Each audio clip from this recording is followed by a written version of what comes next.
Good afternoon, and thank you for joining us today. We're excited to have you here for our webinar on navigating the college admissions process, the US college admissions process, I should say. My name is Ollie Ward, and I'm the founder of Transatlanticists. Our mission is to take the stress out of the transatlantic journey, help you cross the pond with confidence, and this session is very much part of that commitment. I'm also a US immigration lawyer, and most relevantly to today's session, a graduate of 2 US universities. So today's session is a very, very personal one for me. But enough about me. I'm delighted to be joined today by Seema Wadhwani, who is college counselor at ESM Prep. Seema is a graduate of Cornell University and a trusted expert in guiding international students and their families through the often overwhelming journey of applying to US colleges. She's helped students gain admission to top schools, including Yale, Cornell, University of Chicago, Georgetown, UCLA, you name it. She brings a wealth of experience in helping students find programs that are the right fit for them and their families. And today we're going to be talking about all the key components of the US college admissions process. And Seema's advice is designed with international students in mind. So whether you're just starting to explore your options, and as we'll learn, you've got to start planning early for this kind of thing, or you're already preparing your applications, we hope you'll leave here today with some practical strategies and clarity on your next steps. So without further ado, Seema, could you tell us a little more about your background in this space and perhaps a little about the work that ESM Prep does to help international students? Sure. Thank you for the introduction. So yeah, I think the main thing I'd like everyone to get from today's presentation is that beyond the brand names that I'm sure you've all heard of, there are lots of amazing universities in the US. And the main thing I would say, or the big take home that I want you all to have, is that it's about fit. All of these schools, and there's so many of them that offer great academics, but what is the right fit for your child? Do they want to be in an urban school? Do they want to be in a rural school? Do they want a school with lots of school spirit, like a big, kind of football school? Or do they want to be maybe in a quieter place with maybe liberal arts university that's more rural and say like maybe 1,800 kids as opposed to kind of like the 40,000 kids you might find at a big state university that's got a lot of rah-rah spirit? So while we're going to be talking about the application process in certain schools, just by way of example, just keep in mind that if you do contemplate this journey, that it's important to go out there, visit the schools, do the research, because there are over 3,500 universities in the US, right? And there is a school for everybody, but it may not be that brand that you've heard of, but it's worth at least exploring and investigating what else there is out there for your child.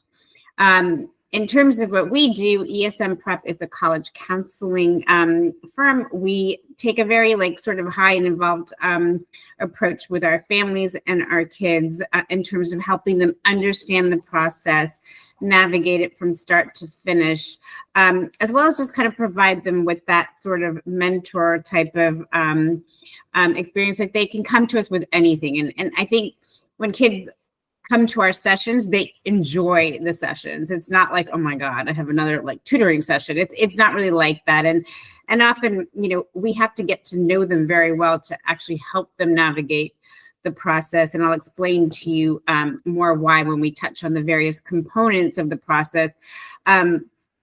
But we really do spend a lot of time with them. And I mean, for me personally, I get as excited for the kids who get into their dream universities, as much as I did when my kids got in. And then, I mean, often I hear from them and sometimes I don't, but I still get super excited to, when they get that letter, which is actually now on the internet, when they get that acceptance and, the confetti goes in the air and they've gotten in.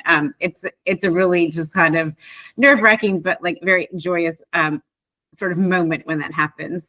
I was going to say in 2025, I remember waiting for my letter to arrive 20 years ago, but I just imagine it's now clicking refresh until something pops up on a portal or something. Exactly. There's no more of that letter where you look at the size of the letter and you think, okay, I got in, or no, I didn't because it's not fat enough. It's just a click of a button. So let me go ahead and just explain to you sort of the current landscape and what's been going on in the world of admissions. Since 2020, as you can see from this slide, it's been a significant rise in applications. If you noticed there, UCLA had 173,000 applications, for like about 12,000 spots. There are a lot of applications. Are these admissions officers really reading everything? I can't imagine that they have the resources to read every single application. Again, Northeastern, similarly, they have risen quite highly, I think partially also due to the fact that they don't require one of the components of the application, which are the supplemental essays. Most schools will require supplemental essays, and I'll touch upon that later. So it's a little less work to apply to Northeastern, and I think that gets a lot of people, just sending an application in. Again, you can just see from the other ones here, Yale and, Yale and Michigan also, just high volumes compared to what they were in 2020. And are those some of the very biggest universities, Seema? Because that's a lot of students, 173,400. Yeah, so UCLA was probably the most applied to school in the world last year. Wow. UCLA is a big school. Michigan, also very big. Northeastern, medium-sized school. Yale also, smaller than Northeastern. But the main thing is that applications just keep rising, and that's really mainly due to international applications. So I think this year will be an interesting year given what's happened over the last year with visas and sort of on that immigration front, which I'm sure Oliver can probably shed a little bit more light on, but I think it will be an interesting year in terms of numbers. My personal feeling is that I think UK applications will rise, European applications will rise, Canadian applications will rise, and I think it remains to be seen what happens to the US, but if it did take a knock, it wouldn't surprise me. Yeah, and I think it's certain countries will definitely take a knock, I'm sure. I don't know what the composition of these numbers is in terms of how many from China, from other parts of the world that have been affected by some of these immigration-related policies. But yeah, it'd be really interesting to see what the 2025 numbers are. Yes, I think we will all be waiting in anticipation. Application plans and deadlines. Now, this, I'm going to just pre-warn you, is a confusing slide because there are so many different plans. So I'm going to walk you through the main ones. And I'm going to start with early action. So early action and early decision, I'm going to handle those together for you so you can understand what the difference is, because obviously they all involve the word early, and it is easy to get confused by them. Early decision is a November 1st deadline, as well as early action. Now, early decision, you apply to one school early decision. So the school, your dream school, if that's the one that you want to apply the early decision, assuming you're qualified. Like, don't go apply to, say, the University of Pennsylvania if you're not qualified for it, because you're not going to get in regardless. But if you're qualified, early decision is often the way to go, because strategically, and we'll touch upon this a little bit later, you see more applications, more acceptances in the early decision round compared to the regular round. So for example, if Duke has an overall acceptance rate, say 4%, which it was this year, in the early round, it's about 13%. So you've almost tripled, right, your chances of getting in. So strategically, we always try to find that early decision school for our students to make sure they have a better shot at actually getting in. Now, early action, it has the same deadline, but it is not binding. So whereas if you apply somewhere early decision, you get in, you have to take it, you've got to go. And that's irrespective of whether you're applying to, say, Oxbridge or any of the universities outside the United States. If you've received that acceptance, it doesn't matter. You have to withdraw all your applications from any university elsewhere around the world, including your early action applications that you would have lodged at any of the other U.S. universities that offer that plan. So, for example, if you applied to like a University of Michigan or University of Virginia, USC, they all offer early action plans. You would apply to any of those schools, and you can apply to as many early action schools as you want by the November 1st deadline. But the main differences between early decision and early action is that it's not binding. So you wind up hearing back roughly around the same time as early decision, maybe slightly later, but say mid-December to like mid-January, you'll hear back. And you don't have to respond to them till the 1st of May, which is when you would have to respond to every other offer you would receive in the regular round. So it gives you that optionality, but you don't get the benefit of that that beneficial acceptance rate. So the acceptance rates for early action and regular decision aren't really that different. Mm-hmm. Probably the only benefit that you do get out of it is that you know earlier. So it's about peace of mind for early action, and then for early decision is actually boosting materially your chances of getting it. What's in it for the schools? Like, why did this? Just so they can make sure their class is full every year? Exactly. It's yield. I mean, you have to remember all of these schools, they run them as businesses. So if they know they've given you an early decision offer, they know they have you, right? And they know that money is coming through the door. Yeah. So, you know, they then know how many places are available in the regular round and how to sort of strategically target that. And that these are purely, business decisions on the behalf of these universities. And unfortunately, students sort of become sometimes pawns in their financial games. So again, things to be aware of, and that's when you kind of have to read between lines and know kind of what the school does and how they operate to also figure out sort of strategically how you're going to navigate the system and figure out what schools to apply to, because there's a lot of stuff that goes on in the background that you wouldn't be aware of. Mm-hmm. So basically, if you have a school that you are pretty keen on and you could live with going there, if you were accepted by early decision, you should, that would be the best way to get in. 100%. But now there's a couple of different sort of permutations on this. There's something called restrictive early action, which is employed by the likes of Harvard, Yale, Stanford, and Princeton. So what they are saying to you is that you can only apply to us in the early round. So you can't apply anywhere early decision, and you can't apply anywhere else early action. You can only apply to us in the early round, but if you get the place, you are not bound by it. So hence restrictive early action. So you can still apply to whatever schools you want to apply to in the regular round, irrespective of whether you get an offer from us. And even if you do, like if you're Harvard and you've given out an offer to somebody, they can still apply to Princeton, Yale, and Stanford, but in the regular round, not in the early round.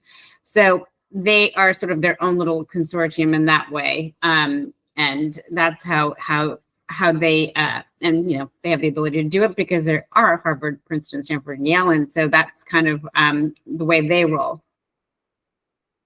Now, ED2 and regular decision, I'm going to handle those together because they have this same application deadline. But ED2, which is something more recent, like I would say in the last 7-8 years, early decision 2 has become a thing.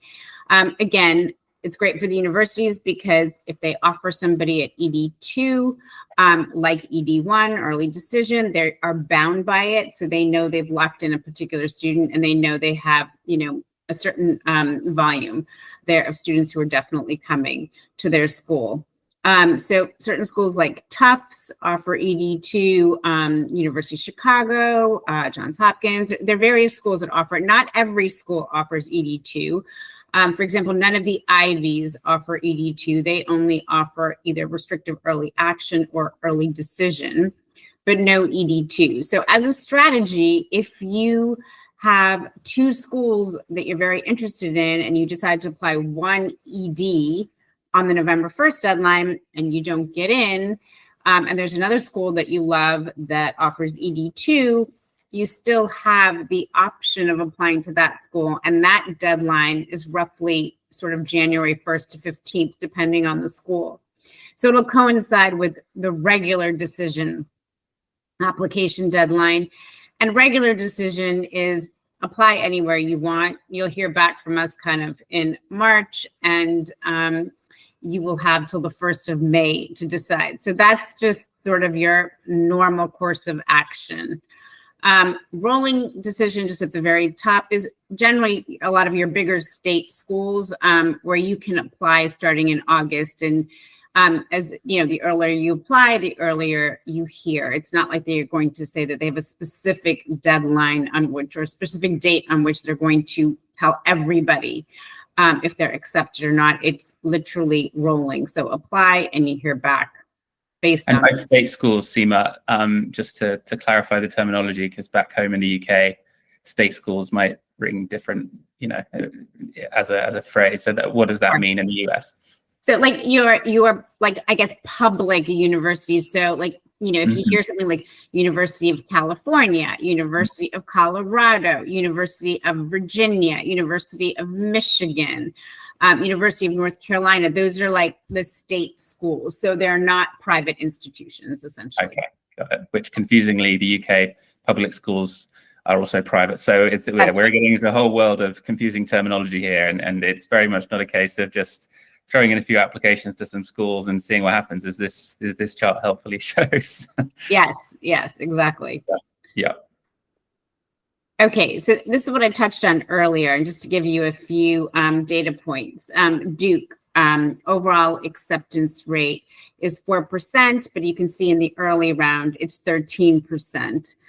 Boston College, again, early decision at 31%. It's roughly about 13% overall. Rice as well, probably about a 5% acceptance rate. And Emory, about 10%. So Emory, you really do bump up your chances. Very good university.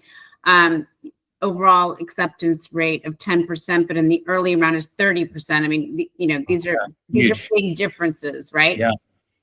And if you look down at the bottom of the table, you have your early action numbers. Those numbers aren't so different to the numbers you would see in the regular round. So like I said earlier, it's mainly because you hear back earlier. So you'll know if you apply early, you'll hear back kind of by December, January, as opposed to late March. So that gives you a little bit of clarity, but it's not going to move the needle in terms of your acceptance rate. Again, these are just a few other examples. There are certain schools like Tulane University.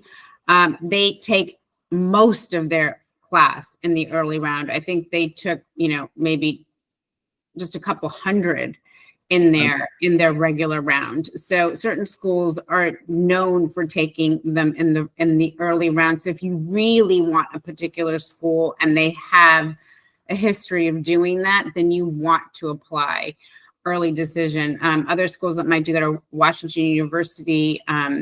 Colgate does that as well. So again, it's understanding the data points and how to navigate these various schools, because they all do play their games, right, in terms of how they accept their classes. I mean, if Tulane wants to just basically lock people in, it knows, very early on that it has a particular yield because it's taken like 96% of their kids almost at the, in the early round. So, and that's between early decision 1 and 2. And then with you mentioned Colgate. I think that's one of those liberal arts colleges, right? That's a private liberal arts. So I always get confused by that terminology. So what is a liberal arts college?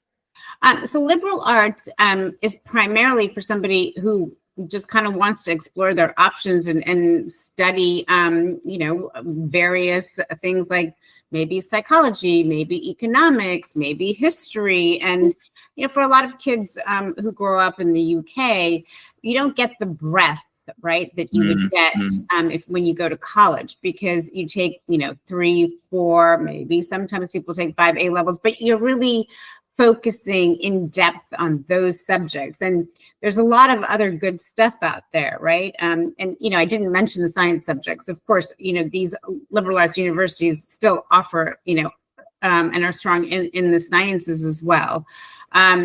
Maybe if you're very focused on a STEM subject, you wouldn't want a small liberal arts school because maybe they don't offer the same research as some of the bigger universities. So again, these are things that, once we figure out what your interests are, we'd help navigate which schools to apply to. And the main thing is to look at a whole host of them to get an idea of what it is that you want and then narrow from there. Yeah, I think that breadth of education is a real plus in the American system compared to some of the UK courses. No, 100%. I mean, my daughter had absolutely no idea what she wanted to do.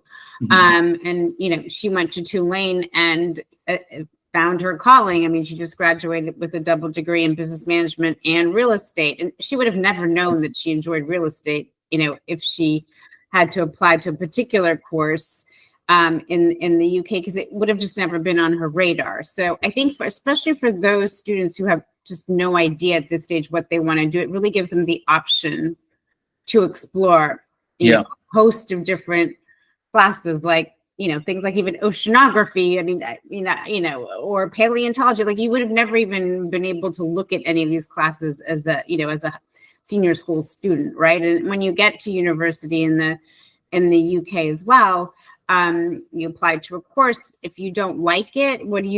You pretty much have to start over, right? So it's not like you even can sample other areas of interest. So it's tricky when you don't know what you want to do, I think. And if you do know what you want to do, then it's, a slightly different story. Yeah. And how many 17, 18-year-olds know for sure what they want to do, Yeah, no, 100%. 100%. 36-year-olds for that matter, but that's exactly. Let's see here. Okay, these are the 7 components of the application process. And I'll touch on each of these individually on the following slides, but just to run you through them: courses and grades, standardized tests. Those are sort of the hard data points. Then you get to the softer parts of the application: your extracurricular activities, the essays, recommendation letters, interviews, and demonstrated interest. So I'm just going to touch on and explain now each of those in detail. And Seema, will you touch on how weighted each of these components are in terms of which one is more important? Yes. Which are less? Yeah. Yes. So courses and grades, 100%, the most important component of the application. So for most students here, you're not going to be taking AP classes, which is, very much an American school thing, but A levels, obviously, and potentially IB, right? So, again, you want to maximize the rigor at your school. So if your school only offers 3 A levels, you take 3 A levels and you don't worry about the next door school, which might be offering 4 A levels, because you're going to be evaluated based on what your school offers you. So maximize the rigor at your particular school and you will be fine. There are schools that won't allow kids to take more than 3 A levels. But if they allow you to take 3 A levels and an EPQ, then take the 3 A levels and the EPQ. So that's the main take home for courses and grades. Standardized tests. So you can take the SAT, or you can take the now what's called the enhanced ACT. So as of this year, the ACT, which used to be 3 components of English and maths and science, is now gone to English and reading and math. So the science component is completely optional. It's just rolled out this past September. There were lots of hiccups with it in terms of, the way it was offered. They didn't tell people that they were actually offering really the old test. And then the science component was an optional test. So it was kind of very chaotic for those people who were preparing for it. So at this juncture, we are recommending highly to all of our students to take the SAT. The enhanced SAT, the ACT rather, will roll out over this year. And I think it'll be just more about wait and see. It's not that we're saying for certain students that the ACT would not be an option. But as of right now, and given the hiccups that are going on with it, we highly suggest the SAT. And again, it can be evaluated on a student by student, case by case basis. And these are exams, tests you take when you're 16? Usually we recommend that students prepare this summer after they take their GCSEs. Okay. And to take it at the beginning of year 12. Beginning of year 12. Yeah. And I recall reading something in recent years about how some schools were going SAT optional, or they weren't necessarily requiring these exams. Has the pendulum swung back in the other direction, or is that still a trend that we're seeing? Yes. So, and that's what this next slide addresses is. There we go. Yeah. So you're one step ahead of me. So yes, there are schools that, so what happened really was that during COVID, a lot of schools went test optional, for the main reason that so many kids couldn't actually take it during COVID. And a lot of these schools have stayed test optional. And you're also seeing, from last year that a lot of schools are also reverting to tests required. So all of the Ivies now require tests except for Princeton and Columbia. Those are the only 2 that don't require test scores. But test optional doesn't always mean test optional. Yes, they are test optional, but if you look at the data, a lot of these schools are taking more kids with test scores than they are without test scores, especially at the very competitive schools. And especially if you want to do things like business or engineering, a lot of the engineering schools will require test scores anyway. For example, like Georgia Tech, you have to have a score. MIT, you have to have a score. So, you're going to need scores in a lot of cases anyway. So I think it depends obviously on what you want to study. And you also, again, need to look a little bit deeper. Now, schools like Bowdoin, they truly are test options, small liberal arts school. And they will not require test scores. Northwestern is test optional, but if you look at the data, they really do want to see test scores. NYU, not so much comparatively. So again, it's just a question of understanding how each school handles that. Test blind means that they don't look at scores at all. You can't even submit them. So a perfect example of that is the UC schools, like Berkeley, UCLA, part of the University of California system. They will not look at test scores. Like I said, test required.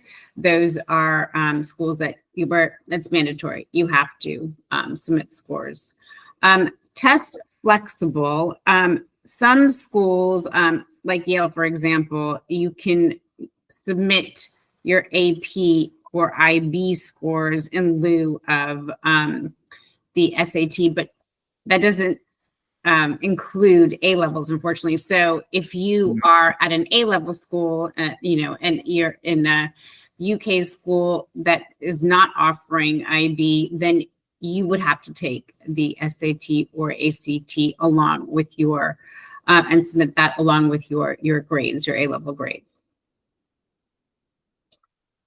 Just to go back to grades for a second, because I didn't probably expand enough about how that works in terms of what you're submitting.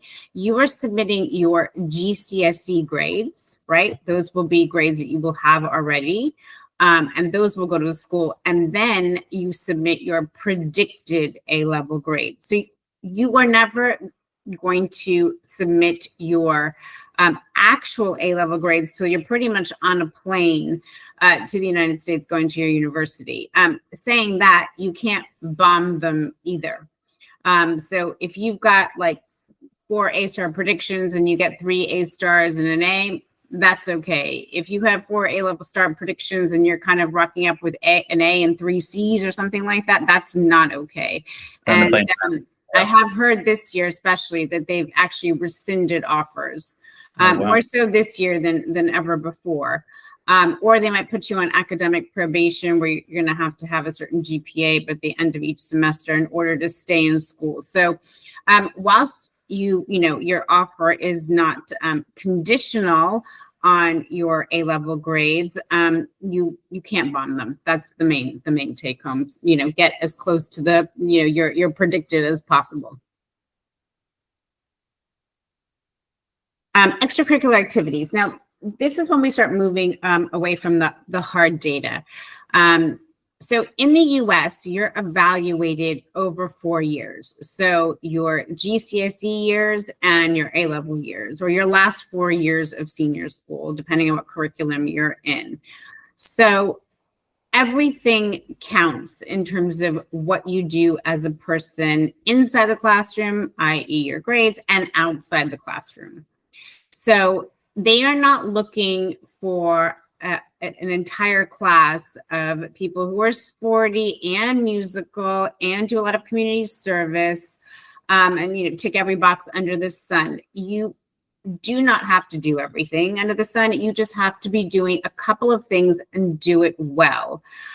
So while they're looking for a well-rounded class of individuals, they don't need each person to be well-rounded.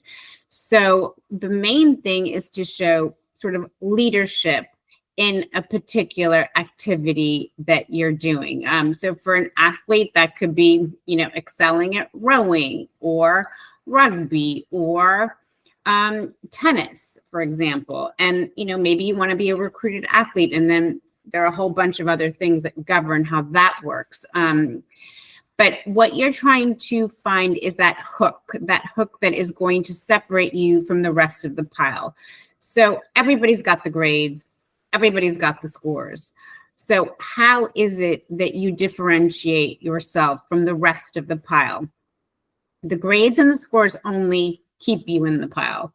Then it's up to you to show how you are different to the next applicant and who you are, what are you all about in terms of the things that you like to do? And that's where your extracurriculars come into play.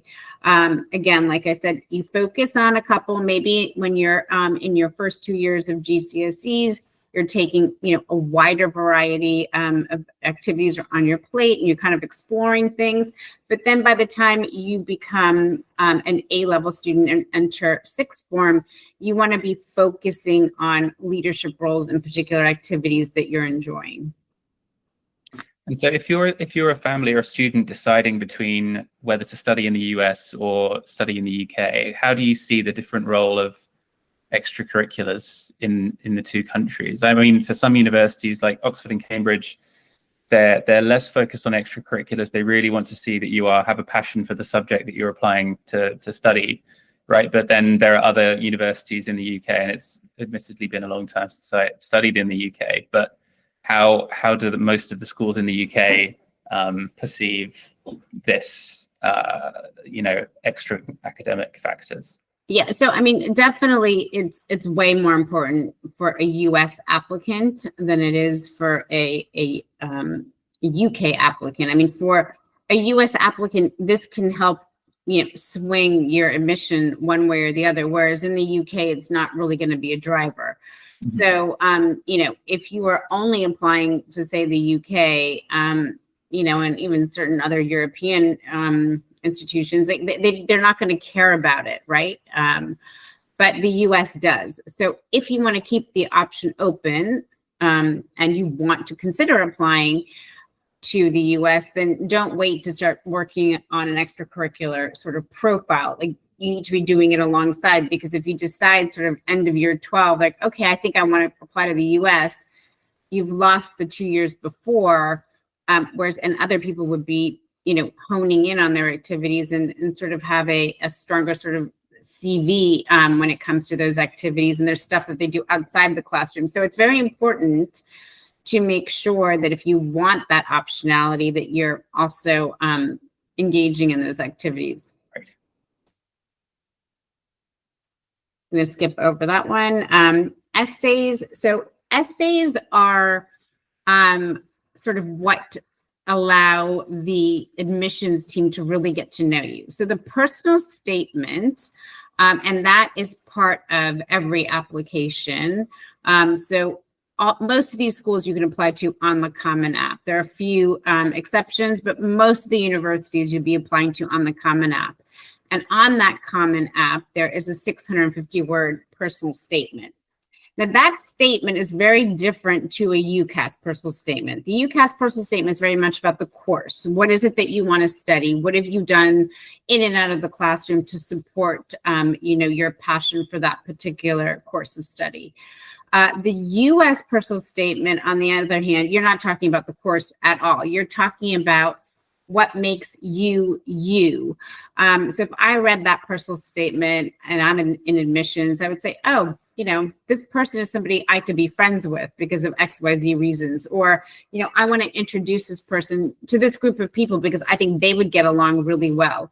So it's really giving admissions a chance to get to know who you are, what are you all about.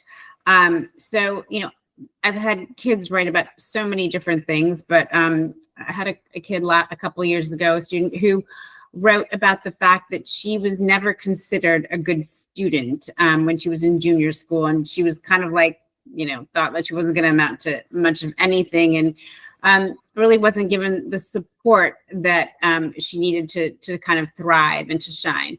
And then when she got to senior school, it was discovered that she had dyslexia, but she also had to take a mandatory class in Sanskrit. And that allowed her to blossom. And she found ways and techniques that she used to learn Sanskrit, that she used those in her other classes. And that, again, allowed her to shine because she realized she was a visual learner. So she employed those kind of tactics. And so the essay showed how she navigated those circumstances and then wound up getting 4 A stars predicted at A level. So, it then boosted her confidence entirely as well. So again, that's what while she did speak a bit about her course, it wasn't to show that she was taking this particular course. It was to show that she learned how to employ different techniques in her life and apply those to other situations to help her learn. So, it's showing something about character, perseverance, like what she did, like how she changed as a person because of the fact that she was able to learn how to be a visual learner. So do you find that it's difficult for your clients in the UK to, it takes a lot to get this kind of stuff out of them initially? It does, because it's come more naturally to Americans, I think. Yeah, I mean, we're not used to writing like that in the US. Yeah. So I kind of have to, what I do, like when you write evidentiary sort of essays, say for history, you make a point, you back up the side, so this is almost like you make a point about yourself. What is it that you're trying to get across? Maybe you're trying to get across like perseverance, right, in a particular situation. So how are you going to back it up anecdotally? Then you have to, craft the narrative around that particular value or attribute and, demonstrate it through an anecdote that's relevant to yourself, to explain that you're, say, you're someone who perseveres in various situations, or you're resilient in a particular situation, or you're a very loyal friend, for example. So whatever it is that you're trying to say about yourself, then you kind of have to back it up anecdotally with an example of some sort. And that often is hard because people aren't used to talking about themselves, and they don't want to talk about themselves in that way. They don't want to open up and maybe talk about a challenge that they've faced. They think, okay, everything has to be painted in a glorious way to admissions, like you're, perfect person. But it's really not about that. It's actually showing where you've been weak and how you've navigated a situation where you've been weak, or where you faced a particular challenge, or there was a journey involved in getting you from A to B. They want to know about those things so they can understand how you what you're like as a person. So that's what the personal statement is about. It's, most people won't ever refer to their course in the personal statement. Mm-hmm. I mean, people have written about like everything under the sun, but whatever it is, big or small, and not everyone's going to have a big thing to write about. It could be something super, super small, but as long as it's personal and you've showed a side of you to admissions, that's all that matters for the personal statement. And that's what you're really trying to get across. Yeah, I've read some really compelling statements. I mean, we did them for law school as well when we were applying for law school, but Yes. You don't have to have gone through some life-changing, you climbed a mountain after recovering from a life-changing disease after, Yes, exactly.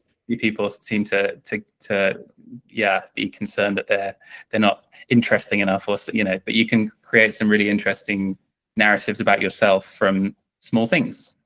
For sure. And most people don't have these big things to talk about. And most of the times they're smaller things, right? I mean, not everyone's experienced, climbing Kilimanjaro or Mount Everest or whatever. So yeah, 16, 17, yeah. Yeah, I mean, they usually it's a small thing, but you just have to find that, and that's often why it's good to work with students for a longer period of time over the 4 years, because we help them find those nuggets of information, help to get to know them. And I mean, sometimes I feel like I'm a therapist for these kids, because I'm like literally trying to extract information out. I'm like, okay, come on, tell me a little bit more about this. Tell me a little bit more about that. And they do feel comfortable talking about it eventually, but you can't do that like, if it's just session number one. That's usually you've gotten to know them. And like I said, like, it's a bit of like a friendship, if you will, when when you're working over the, these few years and really chatting about different things, you get to know the students well. Supplemental essays. Now, those are specific essays for each university. Some of them have 0, very few of them, like Northeastern, and then you have Stanford, which has 8. So, and it's a combination of some short answers, some shorter essays, some longer essays. Now, 8 is probably the maximum. Most do not have 8, but then there are somewhere in between 1, 2, 3, 4, 5. I mean, it depends on the school.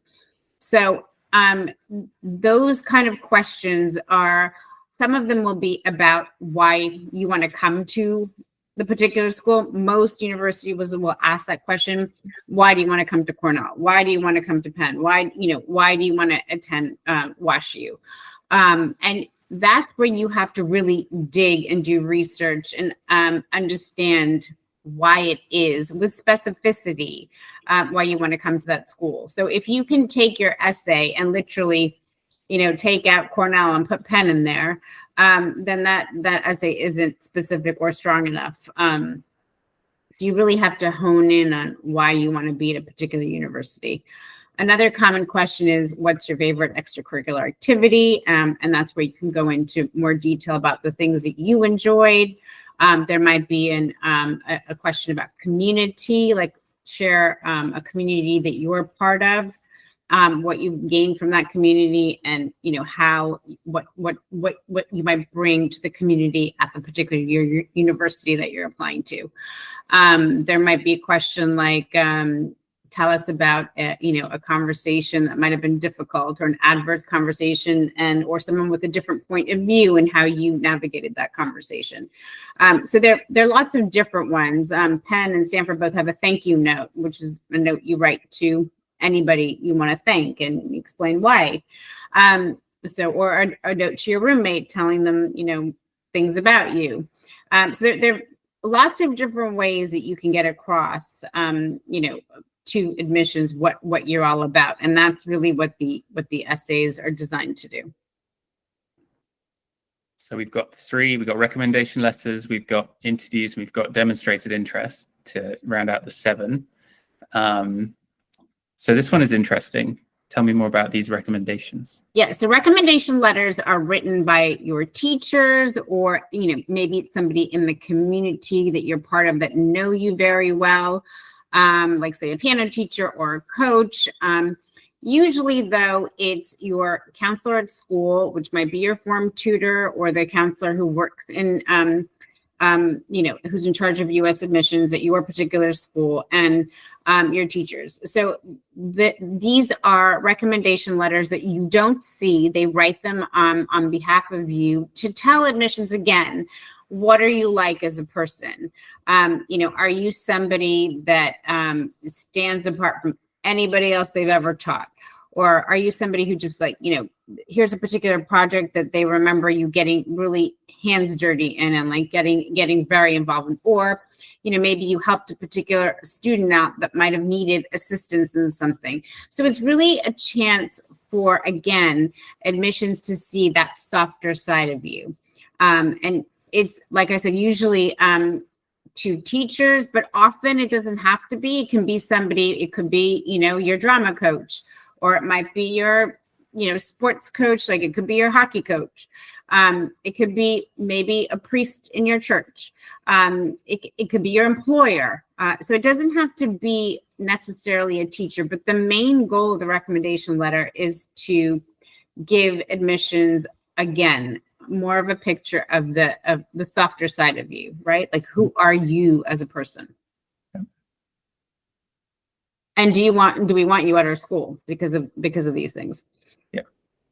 Ultimately, interviews are nothing like the interviews that you might have here for Oxbridge or other universities that UK university you'd apply to. Interviews are very much a conversation piece. They're often conducted by alums. They really don't have that much weight in the process, but it gives you an opportunity to speak to an alum of the university. You should be well versed on what your application stands for, but it's a great opportunity for you to ask questions to the alum about their experiences at a particular university, why they chose it, what was it like when they were there, like what were the job prospects like after they graduated, things like that. I mean, it's again very conversation like, and you might go to a particular school and be in sixth form, and a couple of other people applied to the same school, and you may get an interview and the next person may not, but that's okay. It doesn't mean a thing. It's really just, if they have the resources to give you an interview, they'll give you an interview. If you don't get one, that's perfectly fine too. And the alumni often enjoy talking about their college experiences. Exactly. And if you get a chatty one, they'll spend the entire time talking about themselves and you won't have to say much. Yeah. There's a lot of college pride there, isn't there? So. Exactly. Demonstrated interest. Now, this is, these are schools that want to know why, that you really want to come to them.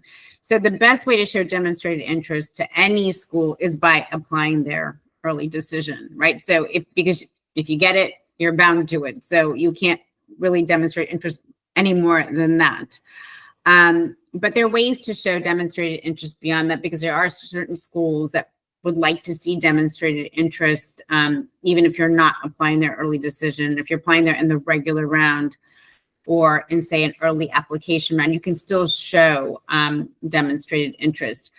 Certain schools like the UC schools, the California schools, they're not going to care. None of the Ivy League schools, they don't care about demonstrated interest. But there are certain schools that do, and the way to demonstrate that is by visiting, their campus, taking a virtual tour if you can't visit, signing up to their social media, signing up to their website, scrolling down on emails that they send you and clicking on the links, because they do track that as well. I was going to ask, they're literally scouring these email lists and their social media and saying, oh, this person applied and they've been keen. So exactly. Yeah. So for those schools that do care, then you want to be doing everything that you can be to show that you're interested in there. I mean, like, contact again the admissions reps who are who handle your area and visit them. Go to there's the Fulbright USA College Day Fair coming up on the 26th and the 25th and the 26th of September. Go to that, meet the admissions officers, write a thank you note, say, and that goes into your file. So things like that also to show that you're interested in a particular school. So that's our 7 factors, our 7 criteria. And so now we're going to talk about how you actually decide where to apply, which is exactly. And this kind of circles back to what I said at the beginning of this webinar, was that I think the most important thing is finding the right school. And it doesn't need to be a brand name. There are lots of great schools out there. And again, if you know what you want to study, you might look at certain schools in a different way. Look at the size of the school, the location of the school. Affordability is a big one. Going to the school in the United States, it's expensive, right? So you need to understand what the financial implication is behind attending a particular school. Look at their learning styles as well. Like, certain schools have more of like a very small student to faculty ratio. Some schools are big schools, and they're often not taught by faculty, right? They're taught by maybe TAs, and you have TA involvement in it. But certain schools are very small, and they pride themselves on the faculty actually teaching you. So there are lots of different things that you're looking for. The vibe of the school as well is super important, right? Like, what kind of school is it? Is it like rah, kind of like really into sports? Do they have a big Greek system like the sororities and the fraternities, which is, a social outlet? If you're looking at business schools, do they have like various business fraternities? Can you join those business fraternities, whether you're in the business school or whether you're not in the business school? These are just certain things that you might want to think about and ask, what is it like to be on campus in the halls and residences, and how many years would you be on campus? Or, are you asked to move off, or do you have the choice? What do people do at a particular school? If we're in a city, do a lot of people leave campus and essentially go out, or is it still a campus environment? Like, NYU is a very urban school. People are pretty much just in their campus is New York City, which is very different to say Duke, where your campus is actually, more of your world. So again, just things to consider. You go on college tours, you visit. That's the best way to get really a sense of whether a place is the right fit for you. And I would say that would be my single most biggest driver in terms of helping a student, is finding the right fit school. Yeah, and appreciating that it is a long way away, to the extent that you can go and look around as many of these places as you can in person. I think that'll give you a really good sense of whether it's a good fit for you. Yeah, and coming from the UK, you're not going to have a chance to see every single school, because you can't just pop there like, on the weekends like a lot of US students would do. So I think it's crafting a list of schools where you're seeing like sort of different genres of schools, and then kind of honing in on a particular set if that's what you're interested in, and going for it that way. And then hopefully within that mix, you find your early decision school, which is the main thing to figure out. Because if you're bound to it, you want to know that you're going to want to be there and not just apply anywhere in the dark. Yeah. So I guess now the biggest question is, how do I start this process? When should I start? And what goes into this whole process? And we've got this very helpful timeline here, and we're starting pretty early. Yeah. Year 10. So year 10, that's kind of when you want to start. The way we work is that You start from year 10 and work your way up. I mean, it's definitely lower touch in years 10 and 11 comparatively, because some of it, it's like helping the kids kind of find out what they might be interested in, what they want to do over the summer, maybe kind of help them figure out what kind of classes they might want to take for A level. So just, guiding them. And, GCSE, first year of GCSEs, it's definitely a little bit more chill comparatively, but it's, trying to find extracurriculars that they might be interested in as well. Year 11, of course, you're going to be focusing on your GCSE exams, but maybe you want to apply to something in the summer, and like knowing that, okay, these summer programs are available at this time and when those deadlines are, based on maybe what you are interested in. If you're interested in maybe like a particular fashion type of a degree potentially, then maybe you want to look at certain programs in the US, like Condé Nast, or maybe you're looking at, Parsons School of Design, like to secure a summer sort of experience. And if you're looking at something more STEM focused, then there are those programs that we're looking at. If you're, if you are, interested in journalism, then there are various programs that are specific to journalism. So it's really kind of discovering what you want from potentially your education and whether you might like something, so you explore it a little bit further.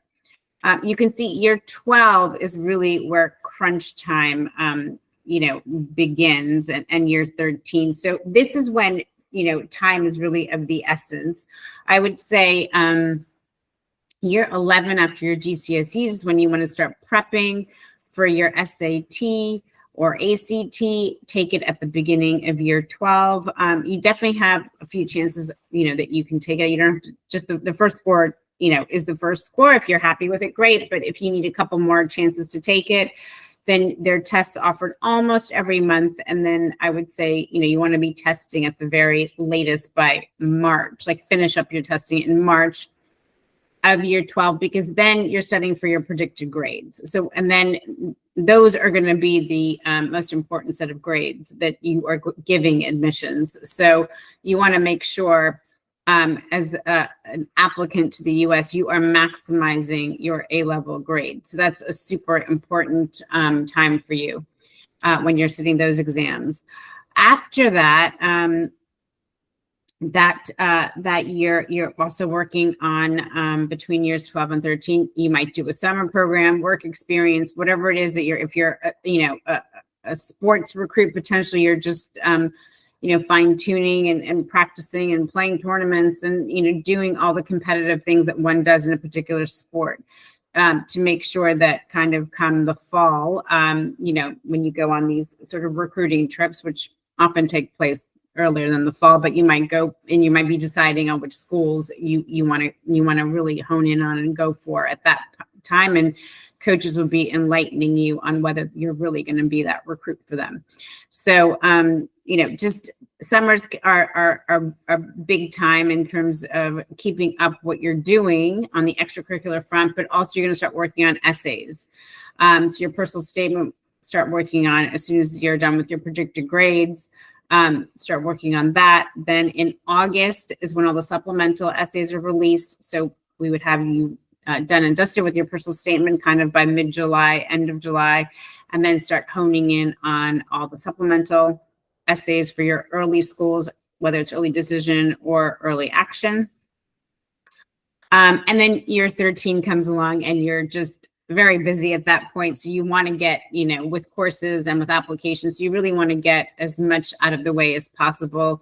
The early decision deadline, early action deadline of November sort of coincides when, with various Oxbridge applications. You'll have exams in October for various schools, depending on what you want to study. On the UK side, you'll have Oxbridge sort of interviews coming up, and throughout that time as well, leading up through November. So it's a busy time on the UCAS side as well. So that's why we try to get as much done with you as possible earlier, where it's available to do.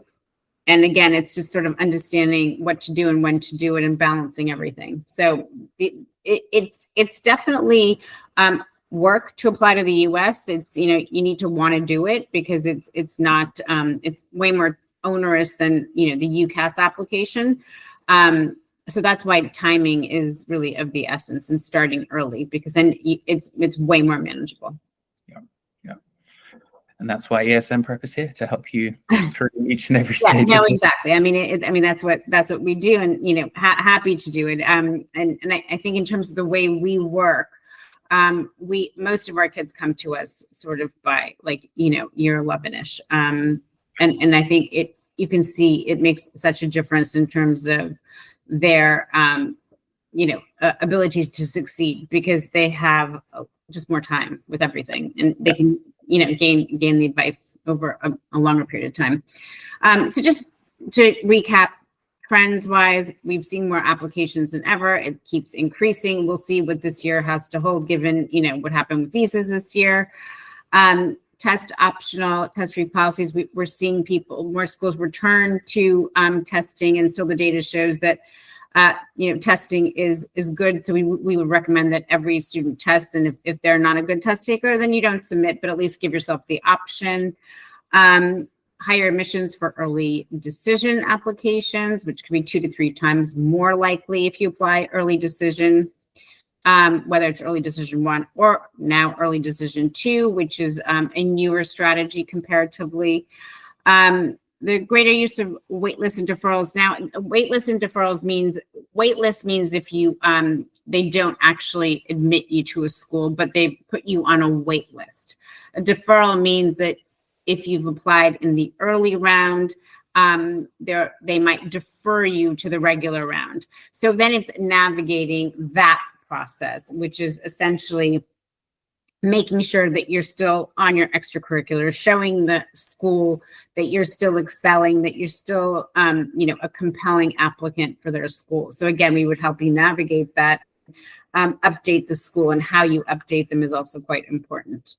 So the wait list is not necessarily first come first serve type thing. They are evaluating the wait list actively. Exactly. That's interesting. Yeah, and I think that's why it's important to also navigate that time frame very carefully to really show that you're committed to a particular school, because it isn't first come first serve. And then there is an increase in non-traditional semester admittance, which means that they are often happy to take you in January, or they might have you say, okay, why don't you start on a campus, say in London. Northeastern has done that, and then come to Boston, in January. So there are instances of that as well. I had a student too who got into Babson, but they said, we want you to start in London before you come to Boston. So there, sometimes it gives you an option of trying something you would have never tried, even though you might think, oh, wait a minute, I would have liked to have started there on the original campus that I applied to. But there are many students who've been very excited to go to different places in the world and start there, and get a taste of a place abroad, and join school. But you're seeing. Have you even heard of semester at sea? Is that semester at sea? Have you heard of that? Where it's an entire semester off. I'm not making this up, I'm sure. I just I don't have the details to me right now. But yeah, you can do some pretty non-traditional things, I think.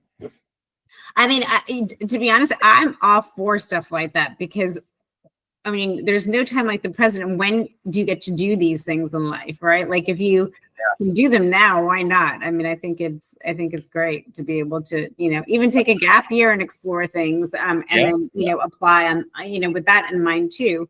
So yes, and if that's something that you wanted to do, like, take a gap year and apply, that's something we could, again, help you figure out in terms of what you wanted to do over that gap year, and what it is that you want out of that experience. So any final thoughts, Seema? And thank you for being so generous with your time. No, absolutely. I think I've explained everything that I think one would know. But of course, if you have any questions, by all means, reach out. What's the best way for people to get in touch with you? I'm happy. I don't know, Oliver, I'm happy for you to share the deck, or I can share the deck, or I'll be sharing this with everyone. I'll share the recording to our YouTube channel, and then we'll share your contact details with everyone. If that, yeah, that's fine. They can reach out if they're going through this. And I mean, I know everyone's situation is different, and every child is different, every student is different. So, you know, feel free to reach out, and I'm happy to chat about your particular child if you're interested in the US.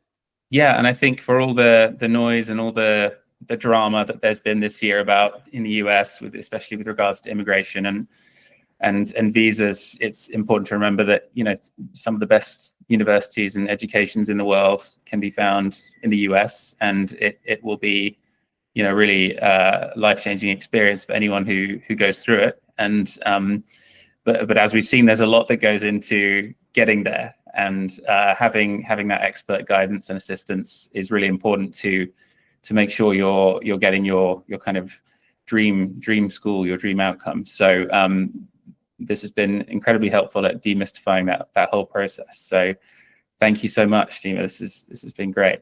No, absolutely. Thank you for having me.